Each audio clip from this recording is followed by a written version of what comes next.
መጽሐፍ ቅዱሳችሁን ያዛችሁ ሰዎች ዮሐንስ ወንጌል ምዕራፍ 5 ላይ እናውጣና ከአንድ ጀምሮ ላንብብ። ከዚህም በኋላ የአይሁድ በዓል ነበረ። ኢየሱስም ወደ ኢየሩሳሌም ወጣ። በኢየሩሳሌምም በበጎች በር አጠገብ በዕብራይስጥ ቤተሳይዳ የምትባል አንዲት መጥመቂያ ነበረች። 5 መመላለሻ ነበረባት። በእነዚህ ውስጥም የሆነ መንቀሳቀስ እየጠበቁ በሽተኞችም ዕውሮችም አንካሶችም ሰውነታቸውም የሰለሉ ብዙ ሕዝብ ይተኙ ነበር። አንዳንድ ጊዜ የጌታ መልአክ ወደ መጥመቂያይቱ ወርዶ ውሃውን ያናውጥ ነበር። እንግዲህ ከውሃው መናወጥ በኋላ በመጀመሪያ የገባው ከማንኛውም ካለበት ደዌ ጤናማ ይሆን ነበር። በዚያም ከ38 ዓመት ጀምሮ የታመመ አንድ ሰው ነበር። ኢየሱስም ይህን ሰው ተኝቶ ባየ ጊዜ እስካሁን ብዙ ዘመን እንዲህ እንደነበር አውቆ ልትድን ትወዳለህ አለው። ደዌውም ጌታ ሆይ ውሃው በተናወጠ ጊዜ በመጥመቂያይቱ ውስጥ የሚያኖረኝ ሰው የለኝም፣ ነገር ግን እኔ ስመጣ ሳለው ሌላው ቀድሞኝ ይወርዳል ብሎ መለሰለት። ኢየሱስም ተነሳ፣ አልጋህን ተሸክመህ ሂድ አለው። ወዲያውም ሰውየው ዳነ፣ አልጋውንም ተሸክሞ ሄደ። ያም ቀን ሰንበት ነበር። ወዲያውም ሰውየው ዳነ፣ አልጋውንም ደግሞ ተሸክሞ ምን አለ? ሄደ። የመልእክቴ ርዕስ መለኮታዊ ቀጠሮ በሚል አጭር ቃል አብረን እንካፈላል። ታውቃላችሁ እግዚአብሔር መለኮታዊ ቀጠሮ አለው ለሆነ ሰው። ዛሬ ይሄ ቀን የሱ የመለኮት ቀጠሮ ቀን ነው። ለኔ ቀን እግዚአብሔር የቀጠረው ቀን ነው የሚል ሰው ጮሆ አሜን ይበለኝ። እስኪ ቀኝ እጆቻችሁን አንሱና ይሄ ቀን በሉ እስኪ፣ መለኮት በሉ እስኪ፣ እግዚአብሔር በሉ እስኪ፣ ለኔ የቀጠረው ቀን ነው በሉ። አሜን። እስኪ ጮሁና አሜን በሉ በደም ይላችሁ። ይሄ መለኮታዊ ቀጠሮ የሆነበት ቦታ ቤተሳይዳ ይባላል። ቤተሳይዳ ማለት ትርጉሙ የምህረት ቤት ማለት ነው። የምህረት ቤት ማለት ታውቃላችሁ እግዚአብሔር አምላክ በጠበቃችሁት መንገድ ሳይሆን የእግዚአብሔር ቀጠሮ ባልጠበቃችሁት መንገድ ነው የሚሆነው። ይሄ ሰው በሆነ መንገድ ጠብቋል። መልአክ መጥቶ ሲያንቀሳቀስ የመጀመሪያው ሰው ለመሆን ብዙ ዘመን ጠብቋል። 38 ዓመት ጠብቋል። በጠበቀበት መንገድ ግን እግዚአብሔር ወደሱ አልመጣም። መለኮት ወደ እናንተ የሚመጣው በጠበቃችሁት ቦታ፣ በጠበቃችሁት ጉባኤ፣ በጠበቃችሁት ቀን፣ በጠበቃችሁት ሰዓት ሳይሆን ድንገት ነው የሚመጣው። ዛሬ ለሆነ ሰው ድንገት እግዚአብሔር አምላክ የቀጠረው ቀን እንደደረሰ አውጃለሁ። ቀኝ እጆቻችሁን አንሱና ይሄ ቀን በሉ እስኪ የእግዚአብሔር የቀጠረው ቀን ነው በሉ። ለዚህ ነው መጽሐፍ ቅዱስ ሲናገር የመዳን ቀን አሁን ነው አለ። ይላችሁ ልትድን ትወዳለህ ወይ ብሎ ሲጠይቀው እሱ ደግሞ የሚለው ምንድነው? ሰው የለኝም። መዳኑን ነው ኢየሱስ የሚጠይቀው። ሰውየው ደግሞ የሚመልሰው መልስ ምንድነው? ሰው የለኝም። መለኮት እኮ ነው ራሱ የመጣው። የመላእክቶቹ ባለቤት ነው የመጣው። ራሱ ኢየሱስ ነው የመጣው። አሜን። አይሰማም። ብዙ ሰው ብዙ ቦታ ተንከራቶ ያጣውን ነገር እግዚአብሔር ዛሬ በሕይወቱ ጣልቃ ያደርጋል። እስኪ ቀኝ እጆቻችሁን አንሱና ይሄ ቀን በሉ እስኪ መለኮት የቀጠረው ቀን ነው በሉ። አንድ ሰው ዛሬ ከዚህ ቀጠሮ ይገናኛል። አንድ ሰው ዛሬ በእንግዳ መንገድ እግዚአብሔር ያገኘዋል። እስኪ ጩና አሜን በሉ በደም። ልትድን ትወዳለህ ወይ ብሎ ይጠይቋል። ለካ የቀጠሮ የመላእክቶቹ ባለቤት 38 ዓመት ሙሉ መላእክቶችን በየተራ ሲልክ የነበረው ራሱ እግዚአብሔር ነው አጠገቡ የመጣው። ዛሬ ለሆነ ሰው እንደዚህ ይሆናል። ራሱ እግዚአብሔር የቀጠረው ቀን በቤታችሁ ላይ ደርሷል። እስኪ ጩና አሜን በሉ በደም። 5 መመላለሻ ነበሯት እቺ ቤተሳይዳ። ጉድጓድ ናት፣ እንደ ምንጭ አይነት ነገር እና በእነዚህ በመመላለሻዎች ውስጥም በጉድጓዱም ውስጥ የዚህ ሰው ፈውስ አልነበረም። የሱ ፈውስ የነበረው በራሱ በጌታ በኢየሱስ። አንዳንዶቻችንን ታውቃላችሁ ጉዳያችንን ሰው ያልሰራልን እግዚአብሔር ራሱ የቀጠረው ቀን ስላለ ትልቅ እንግዳ የምታከብሩት እንግዳ እህቶች ሲመጣ ጉዳዩን ለሰራተኛ አትተውት። እኔ ራሴ እሰራልሃለሁ ትላላችሁ አይደል እንዴ? እኔ ራሴ አደርጋለሁ ትላላችሁ አይደል እንዴ? አዎ። እኔ አንዳንድ ጊዜ ምግብ ቤት ያላቸው ቅዱሳን ገጥሞኛ ቃል በቃ የሆነ ምግብ አዛችሁ ቆይ እኔ ነኝ የምሰራ ይላል። ገብተው ራሳቸው ይሰራሉ። ለምን? በሰራተኛ ላለማሰራት ማለት ነው። ራሱ የዚህን ሰውዬ ጉዳይ ራሱ እግዚአብሔር እንደዚህ አለ። ገብርኤል ሊድ እንዴ ሲል አይ በሱ ጉዳይ ላይ እንዳትሄዳል እኔ ራሴ እሄዳለሁ አለ። ዛሬ የዘገየባችሁ በራሱ በእግዚአብሔር ሊሰራ ነው። የዘገየባችሁ ጉዳይ፣ የቆየባችሁ ጉዳይ፣ ረጅም ዓመት ያስቆጠረ ጉዳይ በራሱ በእግዚአብሔር ሊሰራ ነው። እስቲ ጩና አሜን በሉ በደም። አንዳንድ ሰው እኮ ያኮረፈው በባሪያ በመላእክት እንዴት ጉዳይ አልተሰራም ብሎ ነው። መላእክቱ መጥቶ ሲያንቀሳቀስ ቀድሞ ያስገባው ነው የሚፈወሰው። እና መላእክት መጥተው ሲያንቀሳቀሱ እኔ እስካሁን ያልተፈወስኩት ሰው የለኝም ይላል። ይሄን ሰውዬ ደግሞ ራሱ ኢየሱስ እያየ እንደዚህ እኔ ቀጥሬ ክክኖ ገና እኔ ቀጥሬ የመላእክቶቹ ላኪ ባለቤት እኔ ራሴ ነኝ። ዛሬ በዘገየባችሁ ጉዳይ፣ በዘገየ የትዳር ጉዳይ፣ በዘገየ ታሪክን በሚቀይር ጉዳይ እግዚአብሔር ራሱ ይሰራዋል። ራሱ እግዚአብሔር ቀንበርን ይሰብራል። ራሱ እግዚአብሔር ጨለማን ይገፋል። እስቲ እሱ ራሱ በሉ እስቲ ድገሙ እስቲ እሱ ራሱ በሉ እስቲ። ልትድን ትወዳለህ ሲለው ሰው የለኝም። ለካ የሱ ያለ መፈወስ ምክንያት ብሎ ያሰበው ሰው ስለሌለው ነው። እግዚአብሔር ደግሞ የዚህን ሰውዬ ታሪክ ያቆየበት ደግሞ ምክንያት ምንድነው ካላችሁ ለራሱ ጉዳይ ዛሬ ነግራችኋለሁ። በቆየ በዘገያችሁ ጉዳይ፣ በተቀደማችሁ ጉዳይ ራሱ እግዚአብሔር ክብሩን ይገልጣል። ይሄ የመለከት ቀጠሮ እስኪመጣ ድረስ በህይወቱ ምን ሆናል ካላችሁ አንድ ሶስት ነገር ሆኗል። ስሙኝ። የመጀመሪያው ነገሩ ዘግይቷል። ቀጥሎ ሁለተኛ ነገሩ ሰው አልሰራለትም፣ ሰው አላገዘው። ዛሬ ሰው ላላገዛችሁ ጌታ እንዲላችኋል እጅ እንዳይሉ እጅ እንዳይሉ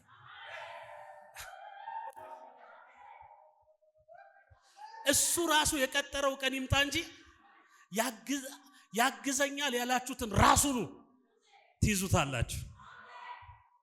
ያ ቀን እኮ ልክ ሲደርስ አልጋህን ተሸከመ ሄድ አይደል እንዴ? የተሸከመውን ራሱ ተሸከመው። ዛሬ እንደዚህ ይሆናል። የሰው እጅ የሌለበት በረከት በእጃችሁ ላይ ይመጣል። የሰው እጅ የሌለበት ድል እጃችሁ ላይ ይገባል። የሚገርማችሁ እሱ ብቻ አይደለም። ነገሩ ቆይቷል። ቀጥሎ ደግሞ ሰው ሊረዳው አልቻለም። ቀጥሎ ደግሞ የሚገርማችሁ ነገር እሱ ብቻ አይደለም ይሆን። ልክ ራሱ ኢየሱስ መጥቶ ልትድን ትወዳለህ ወይ ብሎ ሲጠይቀው ማብራራት ጀመረ። ያካሄዱን ነገር ልንገርህ አለ። እኔ እንደዚህ ሆንኩት 38 ዓመት 38 ዓመት ደግሞ ሲሆን መልአክ ይመጣል አለ። አልፎ አልፎ ነው ይመጣው። ሲመጣ ዋው ሲናወጥ ሰው ያስፈልጋል፣ ጉልበት ያስፈልጋል፣ አቅም ያስፈልጋል። እና ይሄ ነው የሌለኛል። እና ይሄ ደግሞ የቆየው ዝም ብዬ 10 ደቂቃ 20 ደቂቃ ተጠብቃለሁ አይደል? 38 ዓመት ነው። እና ከተሸከምከኝ የምትሸከኝ ረጅም ጊዜ ነው አለ። ኢየሱስ በሌላ መንገድ መጣ። እነግራችኋለሁ፣ በሌላ መንገድ እግዚአብሔር ቤታችሁ ላይ ይመጣል። የእግዚአብሔር ቀጠሮ ባህሪው ምንድነው ካላችሁ ሰው በለመደው መንገድ ወደ እናንተ አይመጣም። ፈውስክ ሰው በለመደው መንገድ አይደለም። ስራክ ሰው በለመደው መንገድ አይደለም። አገልግሎትክ ሰው በለመደው መንገድ አይደለም። ነገርክ ሰው በለመደው መንገድ አይደለም። ዛሬ እንደዚህ ይሆናል። የማይለመድ መንገድ እግዚአብሔር ያስጀምራል። እዛ ቦታ ላይ በኢየሱስ ተፈውሶ የሚያክሰው የለም። ውሃ ሳይነካው ተፈውሶ የሚያክሰው የለም። እዛ ቦታ ላይ ንክኪ ሳይኖር ሰው ሳይሸከመው ሰው ሳይረዳው ነፃ የሚወጣ ሰው የለም። አሁን ግን አንድ ታሪክ ሊጻፍ ነው። እንዲህ ይሆናል።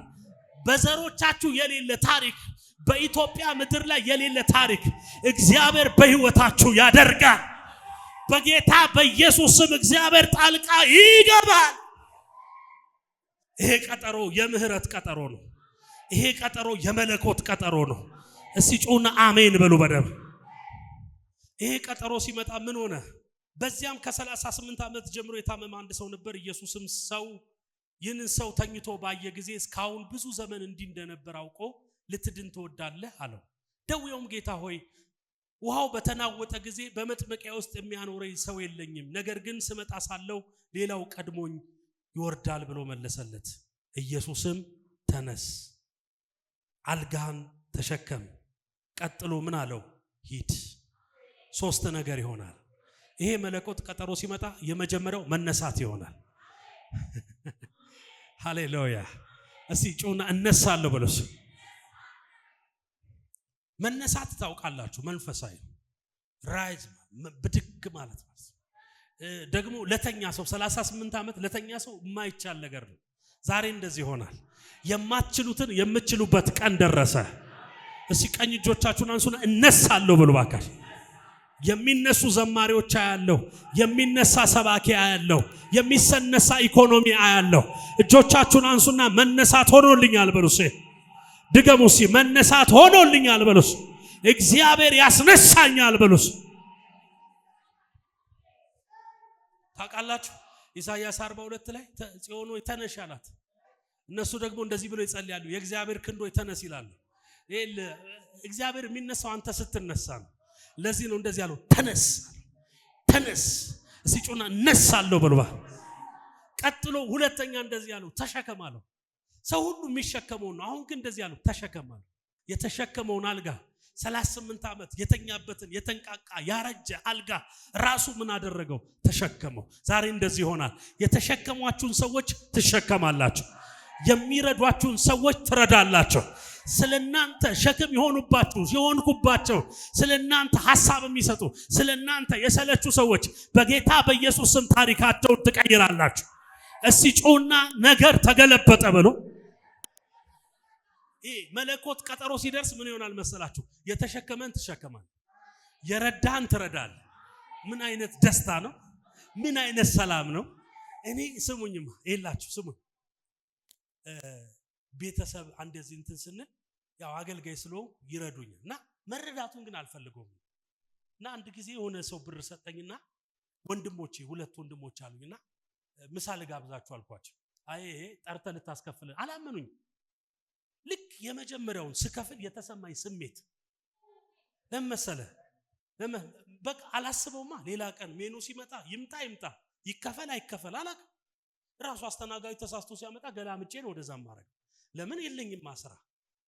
ግን ከእጄ ሳወጣው የተሰማኝን ስሜት ስማኝ። አንድ ነገር እነግርሃለሁ። እግዚአብሔር አምላክ የተሸከመን እንድትሸከም ያደርጋል። ነገር ሲገለበጣ ያለ ነገር ሲገለበጣ ተከራይነ ወደ አከራይነት ትቀየራል። ተቀባይነ ወደ ሰጪነት ትቀየራል። የተሸከሙን ሰዎች ትሸከማቸዋል። የረዱን ሰዎች ትረዳቸዋል። ያገዙን ሰዎች ታግዛቸዋል። እሺ ጮና ነገር ተገለበጠ ብሎ ለሆነ ሰው ሲገለበጣ ያለ ለሆነ ሰው እግዚአብሔር ነገሩን ሲገለብጠው ያለ የተሸከሙን ትሸከማቸዋል። እግዚአብሔር ያስነሳህ እንጂ እግዚአብሔር ያቆመህ እንጂ እግዚአብሔር ቁርጭምጭሚትን ያጽና እንጂ እግዚአብሔር ታምራት ባንተ ላይ ያምጣ እንጂ የተሸከመህን ትሸከመዋል። ቀጥሎ ሶስተኛው ምን አላቸው? ሂድ። ምን አላቸው? ሂድ። እስቲ ጩና እሄዳለሁ ብሎ እነሳለሁ ብሎ እሸከማለሁ። ቀጥሎ ምን አረጋለሁ? እሄዳለሁ። መሄድ የላችሁ የመፈታት ምልክት። እንደዚህ ደግሞ 38 ዓመት ሙሉ ሄዶ የማያውቅ ሰው ሲሄድ ማለት የሚሰማውን ነገር አስቡት። ከ38 ዓመት በኋላ የመጀመሪያውን እርምጃ ሊራመድ ነው። እንዴት እንደማስረዳችሁ አላውቅም፣ ግን የላችሁ ስሙን። ከ38 ዓመት ጀምሮ መሄድ የማያውቅ ሰው መሄድ መጀመር ማለት አውሮፕላን ላይ ሄዶ የማያውቅ ሰው አይታል። እኔ ለመጀመሪያ ጊዜ ዱባይ ሲል 3 ቀን እንቅልፍ አልወሰደኝ። እንዴት ነው ማረግ? ደግሞ ሰይጣን ያመጣና አውሮፕላን የተከሰከሰ ታሪክ ያመጣባል። ከዛስ ደግሞ ምንድነው ማረገው? ሰዓቱ ሲደርስ አብዛኛው ሰው ታውቃላችሁ መንግስተ ሰማያት ለመሄድ እንደዚህ አይጓጓም። አውሮፕላንን እንደሚወድ ኢትዮጵያ ከ3 ሰዓት በፊት ገብቶ ቁጭ የሚል ብዙ ሰው አለ። እኔ ስንት ሰዓት ብገባ ጥሩ ነው? ጓደኞች አረ ቀስበል ችግር የለም እያሉ ቻው ራሱ ስላቸው ባጭሩ ነው ያልኳቸው። ገብቼ ማረገው ለምን ጉጉት የመጀመሪያ ጉዞ ነው። እስካሁን ሄደ ነው አይደል? ቤት እዚህ ድረስ የመጣ መሄድ ኖርማል ነው ላንተ። ያ ሰውዬ ግን ብርቁ ነው። አሁን እኔ ለምሳሌ ወደ አሜሪካ አልሄድኩም። አሜሪካ ለኔ ብርቅ ሊሆን ይችላል። እንትን አልሄድኩም የሆነ ሀገር ወደዛ ብርቅ ሊሆን ይችላል። ለምሳሌ ቤት የለኝም፣ ቤት ለኔ ብርቅ ሊሆን ይችላል። ያ ሰው መሄድ ብርቁ ነው። ዛሬ እንደዚህ ሆነ። የመለኮት ቀጠሮ ቀን ስለሆነ ብርቅ የሆነባችሁን ነገር ያስጀምራችኋል። ለሆነ ሰው እኮ መራመድ ኖርማል ነው አይደል እንዴ? ለሆነ ሰው እኮ መሄድ ኖርማል ነው። ምናልባት እዚህ ውስጥ ለሆነ ሰው ማግባት ኖርማል አይደለም፣ የእግዚአብሔርን ቀጠሮ የሚጠብቅበት ጉዳይ አለ። ማገልገል ኖርማል አይደለም። የእግዚአብሔርን ቀጠሮ የሚጠብቅበት ጉዳይ አለ። አሜሪካም ጌታ ተናግሮት እየጠበቀ ያለ ሰው አለ። የሆነ ነገር ብርቅ ሆኖ የሚጠብቅ ሰው አለ። ጌታ እንደዚህ ይለኛል፣ ብርቅ የሆነባችሁን ነገር እግዚአብሔር እጃችሁ ላይ ያስገባል። ከዚህ በላይ ምን አለ? ጩና አሜን በላይ በደም እስቲ ጩና አሜን በላይ በደም ሩቅ አድርጎ የሚያዩን ነገር በአዲስ አሰራር እስቲ ጩና በአዲስ አሰራር በለው። ድገሙ እስቲ በአዲስ አሰራር በለው። ይሄ አዲሱ አሰራር የምህረት አሰራር፣ ሰው እጅ የማይፈልግ አሰራር። ቦታው ራሱ ምንድነው? ቤተሳይዳ። ቤተሳይዳ ማለት የምህረት ቤት፣ የሰው ቤት አይደለም። ቤተሳይዳ የምህረት ቤት። አንዳንድ የታመመ ሰው ለጋራ ፈውሳቸውን ወስደዋል። ከሱ በፊት የተፈወሱ ሰዎች ቆሞ ሲሄድ ያዩት እኔ ባልኖር ኖሮ አጎትን ጥሩ ያርግልኝ ይላሉ። እናትየው ራሱ አጋሽንትና ባይኖሩ ኖሮ ብሎ በፈውሱ የሆነ ሰው እጅ አለበት። አንስቶ ይወረወረ። መልአክ ሲመጣ ገብቶት ይወረወረ። አንድ ሰው እጅ አለበት። የዚህ ሰውዬ ግን ምህረቱ የሰው እጅ የሌለበት፣ አጎት የሌለበት፣ ዘመድ የሌለበት፣ ብር የሌለበት አንድ ሰው አለ ዛሬ በኢየሱስ ስም። የእግዚአብሔር ምህረት በቤታችሁ ላይ፣ የእግዚአብሔር ምህረት በቤታችሁ ላይ፣ የእግዚአብሔር ምህረት በቤታችሁ ላይ። እስቲ ቀኝ እጃችሁን አንሱና በምህረቱ በሉ። እስቲ ድገሙ እስቲ በምህረቱ በሉ። አዲስ ምዕራፍ ጀመርኩ በሉ። በምህረቱ አዲስ ሱቅ ትጀምራለህ። በምህረቱ አዲስ በር ይከፈትልሃል። በምህረቱ አዲስ ነገር ውስጥ ትገባለህ። አንድ ሰው ሲጮህ አሜን ይበለኝ። አዲሱ አሰራር የምህረት ሰው የሌለበት አሜን ነው ወይ? እስቲ ጮህና አሜን በሉ በረ ሁለተኛው አዲሱ የእግዚአብሔር ቀጠሮ የምህረት ብቻ አይደለም። የምህረት ብቻ አይደለም። ሰው የሌለበት መንገድ፣ ሰው የሌለበት ብቻ አይደለም። ሌላው ሁለተኛው ነገር ደግሞ ምን እንደሆነ ታውቃላችሁ? ቤተሳይዳ ማለት ኩሬ ናት፣ መጥመቂያ ነገር ናት። ምንጭ ምናምን ማለት አምጥተው እዛ ውስጥ ነው የሚከቱ። በስብሰክ ወይ ሌላ የቀደመ ሰው ካለ አይታል በቫር ነው የሚለየው። በቫር ይሄ ኳስ ፔናል እንትን ምንድነው ኦፍሳይድ ነው አይደለም የሚለው በቫር ይለያል። እንዲህ ሲሆን በቃ እጁም እግሩም አንድ ብቻ ነው የሚፈወሰው። ሁለት ሰው አይፈወስም። አንድ ቀድሞ የገባን። ስለዚህ መልአኩ በቫር ነው የሚለየው። የማን እጅ የማን እግር ቀድሟል ብሎ ማለት ነው። በስብሰ ነው ደግሞ በስብሰም ላይሳካል ይችላል። ተጠምቀም በሰላም ላትወጣ ይችላል። ይሄኛው ግን ምንድነው ካልክ ውሃ ንክክ የለው። ቃል ብቻ የሆነ ሰው ይሄ ቃል ይሰራበታል። የሆነ ሰው ይሄ ቃል ይሰራበታል። አንድ ሰው ሲጮህ አሜን ይበለኝ። እስቲ ጩና ቃል ብቻ በሎ። ኢየሱስ ምን አለው? ተነስ አለ። ምን መጣ? ቃል። ውሃ አለ፣ መበስበስ አለ፣ መረጨት አለ፣ መንቦራጨቅ አለ፣ መዘፍዘፍ አለ። ምንድን ብቻ? ቃል ብቻ። ለሆነ ሰው የሆነ ነገር ሆነ። ቃል ብቻ። እስቲ ጩና ቃል ብቻ በሎ። እድገሙ እስቲ ቃል ብቻ በሎ። ይሄን ቃል በእናንተ ላይ አውጃለሁ። ይሄንን የበረከት ቃል ባንቺ ላይ አውጃለሁ። ሰው ባልሄደበት መንገድ ትሄጃለሽ። ሰው ባልተነካካበት መንገድ ትነካ። ሰው ባልሄደበት መንገድ ትገባለ። አስቡት። በስብሶም አለመሳካት አለ። በስብሶም ተነካክቶ ምን ብሎ ይሄ ግን ምንድነው የወጣበት? ቃል ብቻ። ይሄ የምህረቱ አዲሱ መንገድ የምን መንገድ መሰላችሁ? የቃል መንገድ። የቃል መንገድ ተዘግቶብንም የነበረው በቃል ነው፣ የሚከፈትልንም በቃል ነው። የሟረቱብንም በቃላቸው ነው። እኛም ደግሞ ሟርታቸው የምናፈርሰው በቃላቸው። ለሆነ ሰው የእግዚአብሔር አዲስ ምዕራፍ በህይወቱ ላይ ሲጀምራል። በምን ብቻ? ይሄ የእግዚአብሔር ቀጠሮ ሶስተኛው እንደዚህ ይላል። ምንድነው ለየት የሚያደርገው ካላችሁ? ወዲያውም ይላል። በቃ ሌላ ነገር የለው። ምንድን ወዲያው? እስቲ ጩና ወዲያው ብሉ። ይሄ ሰውዬ መልአክ ሲጠብቅ ስንት ዓመት ፈይቶበታል? 38 ዓመት።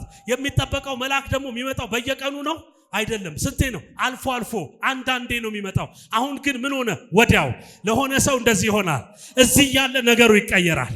እስቲ ጩና ይሄ ቃል በእኔ ላይ ይሰራል የሚል ሰው ጮሆ እስቲ ወዲያው ይበል። እስቲ ድገሙ እስቲ ወዲያው በሉ። እስቲ ወዲያው ማለት ምንድነው? ቅስፈታይ የሆነ ሰው እጅ ላይ በረከት በመቅስፈት ሲገባ ያለ፣ ድል በመቅስፈት ሲገባ ያለ፣ ስኬት በመቅስፈት ሲገባ ያለ፣ ረጅም ዓመት የምትጠብቅበት ዘመን አበቃ። አሁን የምህረት ታሪክ ተጀመረ። ፈውስ ወዲያው ሲሆን አያለሁ። ወዲያው ካልጋ መነሳት። እስቲ ጩና ወዲያው በሉ ባካችሁ። ካልጋ መነሳት በሉስ። እንዴት ደስ ይላል! እንዴት ደስ ይላል! እንዴት ደስ ይላል! የሆነ ሰው ወዲያው በረከቱ ሲገባ ያለ፣ የሆነ ሰው ወዲያው ድል ሲገባ ያለ፣ የሆነ ሰው ስኬት ወዲያው ሲገባ ያለ። እስቲ ጩና ወዲያው በሉ ባካ። ወዲያው ቅስፈታዬ ነው። ወዲያው በፍጥነት ነው። ወዲያው አሁን ነው። አሁን ነው። ወዲያው እርዳታ አይፈልግም። አዲሱ መንገድ እርዳታ አገዛ አይፈልግም። ወዲያው ነው በቃ ወዲያው። ዛሬ ይሄ ቃል የሚሰራበት ቤት ውስጥ ነው የመጣችሁት። ይሄ ትንቢታዊ ቃል ፈውስ ያደረገላችሁ። ይሄ ትንቢታዊ ቃል ታምራት አደረገላችሁ። ይሄ ትንቢታዊ ቃል ሰማይ በእናንተ ላይ ከፈተ። ይሄ ትንቢታዊ ቃል ጨለማ ገፈፈ። ወዲያው በሉ እስቲ ባካችሁ። ረጅም ዓመት ያስቆጠረው ቋጠሮ፣ ረጅም ዓመት ያስቆጠረ እንቆቅልሽ፣ ረጅም ዓመት ያስቆጠረ ጨለማ ዛሬ በኢየሱስ ስም ከቤታችሁ ላይ ተገፈፈ፣ ከስራችሁ ላይ ተገፈፈ፣ ከትዳራችሁ ላይ ተገፈፈ። የመጨረሻ ስሙኝ፣ ጌታ ኢየሱስ የጠየቀው ጥያቄ ልትድን ትወዳለህ ወይ? ፍላጎቱ ራሱ ተዘግቷል። ሃፒታይቱ ተዘግቷል። አንዳንድ የቆዩ ጉዳዮች ሃፒታይታችንን ይዘጋል። የማግባት ሃፒታይት፣ የማገልገል ሃፒታይት፣ የመበልጸግ ሃፒታይት፣ ምናምን ሃፒታይት በሙሉ ነበር የተዘጋው። ያንን ነው ጌታ ኢየሱስ ክርስቶስ የከፈተው። ዛሬ እንደዚህ ይሆናል። የተዘጉ ፍላጎታችን፣ የተዘጉ የማገልገል፣ የመነሳት፣ የመውጣት፣ የማግባት፣ የመበልጸግ፣ የሥራ የተዘጉ ሃፒታይቶች አሁን በኢየሱስ ስም ተከፈቱ። በምህረት ቤት ተከፈቱ። በምህረት ቀጠሮ ተከፈቱ። በምህረት ልብ ተከፈቱ። እስቲ ጩና ፈልጋለሁ ብሎ ከዚህ በኋላ ብሉስ የቆየው ነገሬ ብሎ ፈጥኖ እጄ ላይ ይገባል። ስለዚህ ብሉስ መፈወስ እፈልጋለሁ፣ መባረክ እፈልጋለሁ፣ መበልጸግ እፈልጋለሁ፣ ድል ማድረግ እፈልጋለሁ። ያላገባችሁ ደግሞ ማግባት እፈልጋለሁ ብሎ እሺ፣ አሜን አሜን ነው ወይ? እስቲ ጩና አሜን ብሎ በደ አዋጁ አንዳንድ አዋጅ ያው የግል ስለሆነ ማለት ኢየሱስ ጌታ። እስቲ ጩና አሜን ብሎ በደ የሚቆይ ነገር ምንድነው የሚያደርገው? ሃፒታይት ይዘጋል። ሃፒታይት ከዚህ በኋላ ከዚህ ዘመን ሁሉ በኋላ ከዚህ ጊዜ በኋላ በቃ ከዚህ በኋላ ወዲያው የምህረቱ ቤት ወዲያው ለሆነ ሰው የቆዩ በረከቶች፣ የቆዩ የጸሎት ርዕሶች፣ የቆዩ ነገሮች በቤታችሁ ላይ መብቀል ጀመረ። ተአምራት ቤታችሁ ላይ ጀመረ። ፈውስ ቤታችሁ ላይ ጀመረ። ድል ቤታችሁ ላይ ጀመረ። ሃሌሉያ! ፍላጎት ተጀመረ። ሲጮና አሜን በሉ። በደ መፈለግ ሃፒታይት ተከፈተ። ሃፒታይት የምህረቱ ቤት ምን ጀመረ? ሃፒታይት። ሰይጣን ከሚያረጋው ነገር አንዱ ምንድነው? በዚህ ምድር ምን ፈልገውን ፍላጎት መቀነስ። ይቀንሳል አይደል? ምን ይሰራል ትላል? አምላክ እኮ ባለጸጋ በድህነት ምን ይሰራል? መባረክ እኮ ያስፈልጋል። ምን ይሰራል? ያው እንደተለመደው ነው። አስማለብኝ በቃ መፎስ ምን ይሰራል? እንትን አለብኝ አሁን ምን ይሰራል? በቃ ተላምደ እንድትኖር። ለዚህ ነው ኢየሱስ መጣና እንደዚህ ያለው። እንዲህ ብዙ ዘመን እንዲህ መሆኑን አውቀዋል። ልትድን ትወዳለህ? ዛሬ ሃፒታይት ተከፈተ። እጆቻችሁን አንሱና አዎ በሉ ባካችሁ። እስቲ ጩና አዎ በሉ ባካችሁ። መባረክ እፈልጋለሁ፣ መነሳት እፈልጋለሁ፣ መባረክ እፈልጋለሁ፣ መፈወስ እፈልጋለሁ፣ ቀንበሬ መሰበር እፈልጋለሁ፣ የተሸከመኝን መሸከም እፈልጋለሁ። ሃፒታይቱ ያልተዘጋ ሰው ጮ አዎ እፈልጋለሁ በሉ። አዎ እፈልጋለሁ፣ መቀባት እፈልጋለሁ፣ ማገልገል እፈልጋለሁ፣ ዓለምን መዞር እፈልጋለሁ፣ መበልጸግ እፈልጋለሁ፣ መኪና እፈልጋለሁ፣ ቤት እፈልጋለሁ፣ ቅባት እፈልጋለሁ፣ ጸጋ እፈልጋለሁ፣ ሰው በኔ ህይወት ነፃ እንዲወጣ እፈልጋለሁ። እስቲ ጩና እፈልጋለሁ በሉ።